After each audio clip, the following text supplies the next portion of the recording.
Good morning, dear children. Wish you all a blessed day. Children, today in this video lecture, we are going to revise Reader Chapter 3, An Unlikely Punishment. Children, you might have seen many people punishing others in different ways so that they can realize their mistake.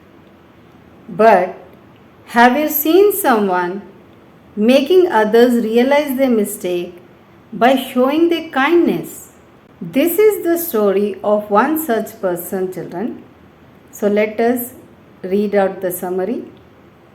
An Unlikely Punishment is an extract from the novel Les Miserables by the French writer Victor Hugo. In this extract, the protagonist, that means the main character, children, Jean Valjean, who was imprisoned for stealing bread to feed his sister's hungry children, had been released from prison. He spent the night at a bishop's house. Around 2 in the morning, he woke up and was consumed by the thought of the silver candlesticks which he could steal and sell for at least 200 francs. So he tiptoed past the sleeping and calm bishop, opened the cupboard and removed the silver basket. He then threw the silver into his knapsack, the basket in the garden, and ran away with it.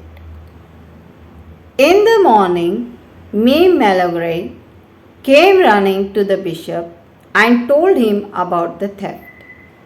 She thinks Valjean is responsible, but Monsignor Benevenu, the bishop, said that the basket was in the garden and he gave the silver to Jean Valjean. Just then there is a knock on the door. A couple of French policemen, the gendarmes, are standing with Jean Valjean and his sack full of the stolen silver. Then the bishop defends Valjean and says that he had given the silver to him. That's the story that Valjean had told the gendarmes too. Then reminds him to take the silver candlesticks as well. Valjean is very surprised. The gendarmes let him go. The bishop tells him in a whisper that Valjean has promised him to use the money he gets from this silver to make himself into an honest man. Weak with relief, Valjean doesn't remember making this promise. Now, let us take the reading of this chapter, children. An Unlikely Punishment, an extract from Les Miserables by Victor Hugo. Valjean awoke as the cathedral clock was striking 2. He was quite troubled. Many thoughts occurred to him, one of which overshadowed all the rest. It was the thought of the silver on the bishop's table, the silver knives and forks, kept only a few yards away, obsessed him. They were solid pieces and would fetch at least 200 francs. The thought came and went. He got to his feet and stood listening. The house was quite silent. He picked up his knapsack and got a short iron bar out. Grasping it in his right hand and holding his breath, Valjean moved stealthily towards the door of the bishop's bedroom. He found it ajar. Valjean moved on into the bedroom and cautiously forward. For nearly half an hour the sky had been darkened by cloud. But just when Valjean stopped by the bed, the clouds parted, and the moonlight flooded through the tall window and upon the bishop's face. He was sleeping peacefully. His face wore a look of serenity. Motionless in the shadow, gripping the spike in his hand, Jean Valjean stood gazing in a kind of terror at the old man. He was in a state of strange indecision between death on one hand and salvation on the other, ready to shatter that skull or to kiss that hand. Valjean suddenly moved to the cupboard.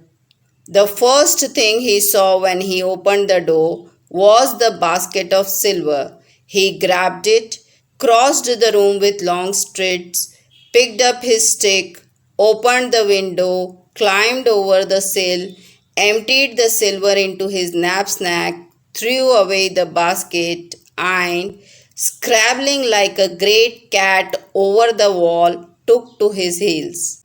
At sunrise, Monsignor Benvenu was in his garden. Me, Malgori, came running out to him in great agitation. Monsignor, Monsignor, do you know where the silver basket is? Yes, said the bishop. Thank the Lord, I couldn't think what had happened to it. Here you are. But it is empty. Where is the silver? So it is the silver you are worrying about. I can't tell you where that is. Heaven save us. It has been stolen. That man who came last night, he is gone. The silver has been stolen. In the first place, was it really ours? Me, Malgori, stood dumbfounded. I think I was wrong to keep it so long. It belonged to the poor. And what was that man, if not one of them? But Monsignor, what will Monsignor eat with now? There is always pewter. Pewter smells. Well, then wooden forks and spoons. A few minutes later, he was breakfasting with his sister and me, Malgori. As the brother and sister were in the act of rising from the table, a knock sounded on the door and the bishop called, "Come in." The door opened to disclose a dramatic group. Three men from the police force were holding a fourth by the arms and neck.